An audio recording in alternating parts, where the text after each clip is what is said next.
President Trump issue a pretty big statement about Iran. Obviously, I'm talking to the energy secretary. Iran's a big part of that. I mean, it sounds like if there was any hope for any kind of reconciliation with Iran, that is out the window. I mean, Brian, we had in 2017, we had Iran pinned down to about $12 to $15 billion of working capital. Iran produces 4 million barrels a day. They export 1.7 million barrels a day. And we had them sanctioned pretty hard in 2017. And what the Biden administration did by loosening Iran's ability to access capital, they went from having 15 billion of capital to 100 billion of capital. And look what happened. October 7th happened. And so I don't know if you saw the president signed a couple of days ago, he signed a presidential memorandum to apply maximum pressure to Iran. And he instructed Treasury Secretary Scott Bessent to impose maximum economic pressure on Iran to get them to comply again with their nuclear ambitions. And, I'm afraid that the war between Iran, its proxies, and Israel doesn't really have an off-ramp. And I think that, as you've seen, the hostages returning are going to slow to a trickle and maybe even stop because it's Hamas's only leverage. So now we need to go back to Iran and their nuclear ambitions, and we need to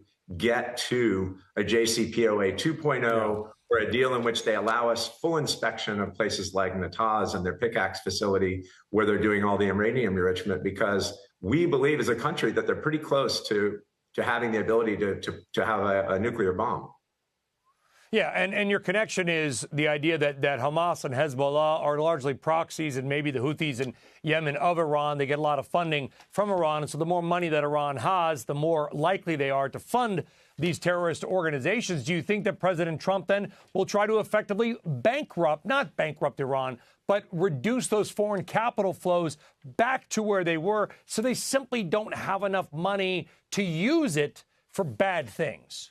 Yeah, I mean, I call it make Iran broke again. This is what has to happen, Brian, for us to be effective in neutralizing their nuclear ambitions.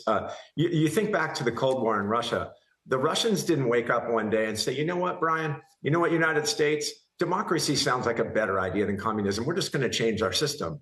If you remember what happened, we, along with our Middle Eastern partners, took oil down to $10 to $11, and 60% of Russia's GDP is Urals crude, and we broke them.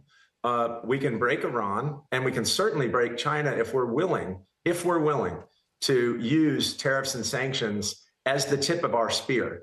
We are still the strongest and largest economy in the world by far. And these belligerent, malign actors around the world only understand two things. They understand violence and they understand money.